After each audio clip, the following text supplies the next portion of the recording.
Welcome to Wrestling Games Exhumed. My name is Matt Denton, and as a wrestling fan and gamer, I'm going to marry two of my favorite things together, wrestling and video gaming, by going around digging up games of wrestling's past and throwing them back into the ring for another fight. Good, bad, downright ugly, I'm gonna play them. On this episode, Fire Pro Wrestling returns. This time around, I'll be looking at the last Fire Pro Wrestling game. No, I don't mean the ultra shoddy avatar-based turd released for the Xbox 360. That one does not, and will not, ever count as a true Fire Pro Wrestling game. The one I'm covering today is the final in the legendary Fire Pro series, Fire Pro Wrestling Returns for the PlayStation 2, which was released in 2005 in Japan and reached America in 2007. This was a return to 2D after Spike went on to create King of Colosseum, and after the supposed last Fire Pro Wrestling game, Fire Pro Wrestling Z, which came out in 2003. On the surface, gameplay appears to be very simple, but it has a timing-based complexity to it, which you don't tend to find in wrestling games. With the WWE series of games, you have canned move animations depending on whether the move succeeds or fails. In Fire Pro, you initiate a grapple by walking into your opponent, which can be messy in multi-man matches, but tends to work well regardless. From there you need to hit your button combo at the precise time and only once, and also before your opponent to even attempt the move. From there it will either succeed or fail, depending on how much damage you've inflicted on your opponent, mixed with a little bit of luck. Since there is no active finisher state, your finishing move is always available. If you try to hit it in the early stages of the match, 9 times out of 10, it will fail. One thing Fire Pro Wrestling has always done better than nearly every other wrestling game is keeping the fluidity of a match in a simulation-based way. You start off small with basic moves like strikes and very basic slams and grapples, then growing to slightly more advanced maneuvers, and then bringing out the big guns in the form of sheer head drops and vicious submission moves. Almost every move has a counter that is actually relevant to the move, which is really impressive for a 2D isometric game like this. But then again, Spike have been at the game for many years. One feature that you don't find in many wrestling games is the ability for the match to come to an end at almost any time. The critical function can come out of nowhere and can either be your greatest savior or your worst enemy. For example, I had a match against Brock Lesnar on a higher difficulty level, and I felt like I was way over my head. About a minute and a half in, I managed to trip him up into a modified ankle lock submission and break his ankle, bringing the match to an instant close. In multi-man matches, these are made even more poignant by the fact that your opponent will lie there like he's been shot dead as the match continues. For hardcore wrestling fans, you have various death matches, including the exploding ring match where the ropes are replaced by electrified barbed wire and surrounding the ring is a time bomb. If you don't finish the match within a certain time limit, which can be set from 1 minute to 60 minutes, the bombs around the ring explode, delivering massive damage to everybody.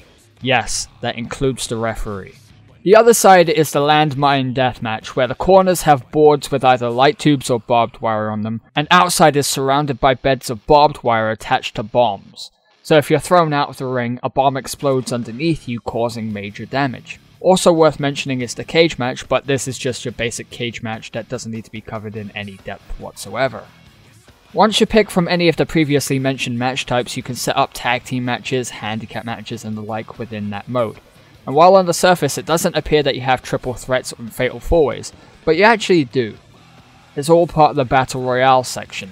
You can have first 4 wins, elimination style, or even timed elimination style with the ability to have ring outs count as an elimination, so don't worry about that. Also included in the game is an MMA style fighting mode, which is quite cool but very jarring. You could put in pro wrestlers inside a 12-sided cage against an MMA fighter, and watch as a pro wrestler hits pro wrestling moves. Stick the in-game representation of Stone Cold Steve Austin in there and just giggle a little bit when he hits a Stone Cold Stunner on a professional shoot fighter. Or even worse, you can send Petey Williams in there and have him hit a Canadian Destroyer. Oops. Also lurking away is 2 modified match types which are based on K1 and the Battle Arts rules. With K1, known as S1 in the game, you can't grapple, so it's essentially kickboxing, which can be a breath of fresh air if you're into that kind of thing. Battle Arts rules, known in game as SWA rules, is essentially a wrestling match with a round-based format, It's reminiscent of old school British wrestling too, which is actually quite cool to me. Finally, you have your basic tournaments and leagues. For those short on time, or just want to get to their matches, Com Skip is an option where you can watch other matches in around 500 times the speed of a regular match. For a two-dimensional wrestling game, the creation mode is really quite in-depth. For this video, I've downloaded a 2013 WWE save, which was made by one of the many Fire Pro Wrestling communities on the internet, which shows you that people still care about this nearly 10-year-old wrestling game. You can also download a few other saves for WCW, ECW, and even wrestling back in the 80s. This is all helped by a creation system which allows you to save 500 of your custom creations for use. Every color is customizable, and even includes a color palette for those who don't want to completely customize their color schemes. And also, if you want, you can create a completely silver crate wrestler. Just saying. Moveset wise, you have a vast array of moves to choose from. From what I remember, there's about 1,300 moves in-game, ranging from the absurd, such as performing squats over your opponent's face, to the dreaded burning hammer of Kenta Kobashi. One interesting thing to note is that you can have a move where you can pull a fork or a sickle out of your trunks and stab your opponent half to death with it, which is actually quite cool, and on the other side you can whip a chair out of nowhere and plead to the referee that your opponent hit you with it. Eddie Guerrero would be proud.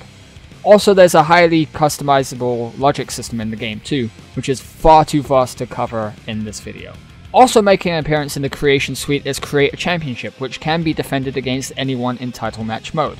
It's very basic though, and sadly you can't see your virtual wrestlers carry them to the ring. Oh well. Fire Pro Wrestling Returns is a great sequel to the long-running Fire Pro series, and really is where the series should have left off. The Xbox 360 version is a blight and will be covered in a future episode. You can grab this game now on PlayStation Network for $10, but for people who are outside of the US, you'll need to create a US PlayStation Network account to even attempt to get it. It is well worth it, especially with the community continuing to release save updates to keep everything relevant. Thank you for watching this video. If you want to see more, just hit like and subscribe. If there's a wrestling game you want to see me dig up and dust off, drop it in the comments below. You can follow me on Twitter at WordsandPrism, and you can find much more of my stuff at ViciousPrism.com. So take it easy, and I'll catch you next time.